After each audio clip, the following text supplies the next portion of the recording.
One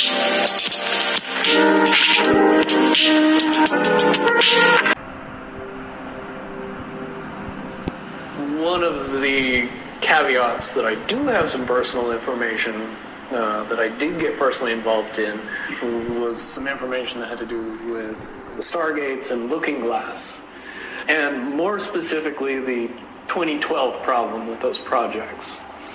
The popular opinion of what's out there right now is that the project was shut down because there was a problem when we approached 2012. I've heard it described a number of ways, but to my knowledge, the problem is that the timelines converge on that point in time. And when you know enough about the Stargate projects and the Looking Glass project to know how string theory works and how the possibility of possibilities works and how making one choice over here doesn't necessarily mean that the other choice couldn't exist at the same time. But once you get your brain wrapped around this subject, you find out that at the end of 2012, in an easy way to put it, the choices that we make become less and less consequential to the future. And eventually we're pushed into this bottleneck of time, no matter which choice we make. And that's important to the people that had access to Looking Glass because they would use Looking Glass knowing the choices that they would make and the future would pop up. The big mistake was coming up with the possibility of future.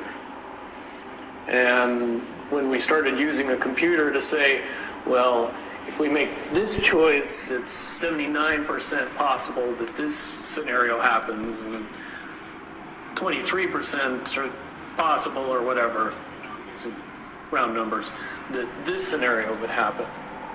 The understanding at the time was that was realistic. However, if you go down the road further and free will continues to exercise itself on this game, that 79% possibility sometimes changes very, very fast. But if you look at the situation in a point of time, it seems very realistic that that's the greatest possibility. What happened was people, very smart people, began to figure out that something big was coming up. Something that made it so all the possibilities of all the future scenarios of any choice, any possibility that was fed in and observed through the Looking Glass inherently ended up in the same future. And no decision, no possibility changed past a certain point. That's the big secret. All possible timelines lead to the same basic set of history in the future. That is what sends everybody that has all of the information, that knows everything, into a blind panic. The people that know everything about Looking Glass, that have gotten all the reports and all the information, the elites of the world, probably figured out that that was the end of the game. And nothing could be manipulated beyond that point. When I was in the military, it would have been before 97 when I got in trouble. One of my particular areas that I was amazingly intuitive about is problem solving / mission planning, or more specifically, taking a bad mission and fixing it. Certainly knowing how string theory and possible futures works makes it so you can work your mind very quickly to see the reality of what's happening and decide what decisions need to be made to change it for a particular outcome. At a certain point, after they're done hearing the computer tell them this is what's going to happen over and over and over and over again. All they become focused on is, how do we fix it? What I do know is that I was called in and asked to solve this problem, this timeline contraction problem. And I eventually did my due diligence and did all the investigating, and basically only had one piece of information, and that was reinforcement. The computer's right. The timelines will contract down to some inevitable thing. There is an inevitable event. It's been forecast, it's been predicted, it's been fed to us in a slop trough of what they want us to believe will happen. They don't actually have control over what happens. They only have control over the reaction, and it seems that no matter what they try to do to cause their desired reaction, it's going to have an opposite effect. Much, much easier for me to explain today what that process is as opposed to back then. If I had to give it a name, I would say it's the awakening process. It's an evolution of consciousness that cannot, will not, and no matter what decisions or possibilities are injected into the equation, eventually it all resolves down to us all learning the truth and becoming aware of this massive dam of lies that has been built that keep us from knowing massive volume of information that we should otherwise possess. Essentially what happened with Looking Glass, not only did they not want people to use it anymore because they knew it was just going to burp out the same thing, but at the same time they didn't want anybody else to know what it was saying, I'm sure. Because that information was of a monumental concern when I was in the military about how to prevent this inevitability. Now, at first I thought it was end of the world. Now I see end of the world as end of their world. The biggest cherry on top of all this conversation would be a synopsis to say that if I could convince everybody out there that for all intents and purposes, what we believe to be true eventually becomes true. If somebody convinces us that a major disaster is going to happen in the very near future, a major disaster happens in the very near future.